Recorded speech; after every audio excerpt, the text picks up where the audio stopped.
Hey, how's it going? This is McCoy Buck, and I'm back with another video for the Moho 12.4 update. And this is to help you determine whether you should update or stick with the version that you're at. Now, the first thing that I want to mention is I am using Windows 10, the operating system on a PC. So if you are looking to know what these updates are for Mac, unfortunately, I don't have those. I can't show you because I don't have a Mac computer. So right off the bat, what we're going to go over is the updates themselves as far as enhancements to the software. I know many of you are kind of like me. You kind of just want the things that are broken to be fixed before enhancing and adding new things that could probably cause later issues. But I've been running the software for about an hour and it's been solid. I've been doing a lot of testing, trying to get it to break, and I haven't really got to that point yet. It's never crashed on me yet. So the first thing that I want to mention is just an update to the UI. With the mute channels, it's now a lot more visible. So you can see that when the channels are green, it means that they're unmuted. I'm going to go ahead and play out this animation. So if I went ahead and I muted this camera, this zoom in camera and the track camera, you can see when it plays through the next time, it fades out those channels. The camera itself is muted. Therefore, you can go through and you can fix your animation. There was an enhancement for Resync all channels. It's an option that was added to resync all broken channels from a given layer. I have not figured out how to do that or where that option is. I've been searching for about 15 minutes. So if you know, go ahead and write in the comments below. And the other noticeable update that I found was in the Smart Warp. The layer for the Smart Warp mesh has its own distinguished layer, so it's a little bit more easy to find inside of all your layers there. So that's basically it as far as what has been added. I know many of you are like me. You probably don't want things added. You want the existing things fixed. Well, one of the things that I noticed that was fixed from an existing issue that I was having was the actions and how they were performing. For me, when I would go and I'd create an action, so I'll just call this one jump. What I'll do is I'll take this mainline action of this rabbit character jumping, and I want to go ahead and copy it over to this jump action I just created. So I'd go ahead and I would double click my action that I just created, go to the main line, insert the copy. So now that copy is inside of my layer there.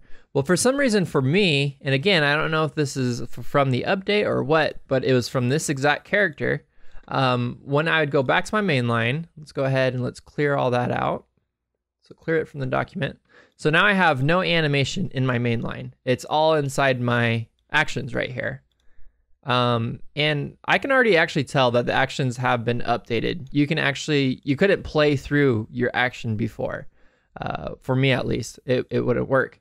So now when I go back to my main line, and I have two options whenever I'm adding an action. One of the things I noticed is you can't add it to frame 0. I don't know if that was a bug prior, but that was something that was also mentioned inside of the bug fixes, is the inserting of actions on frame 0 on the main line is this enabling and disabling is now correct. So you actually have to be on frame 1.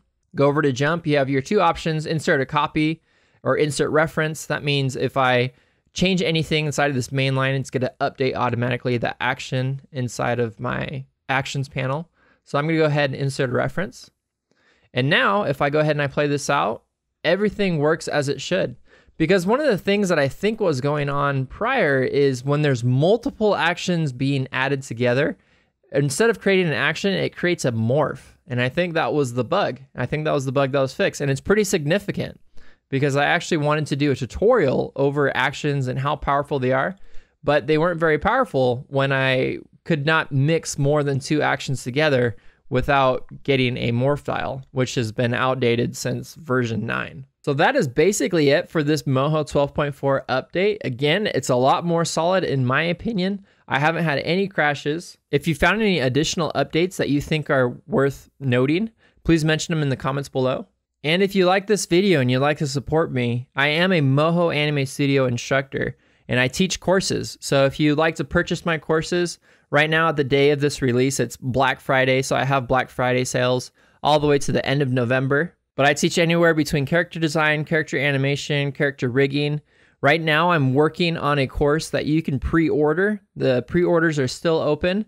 You can pre-order the course for $65, where I teach you the principles of animation inside of the software, and I show you how to create an animation. So if you'd like to support this channel, the links are down in the description for my courses. And that is it for now. If you're new to this channel, subscribe. If you like this video, give it a thumbs up, and I will see you later.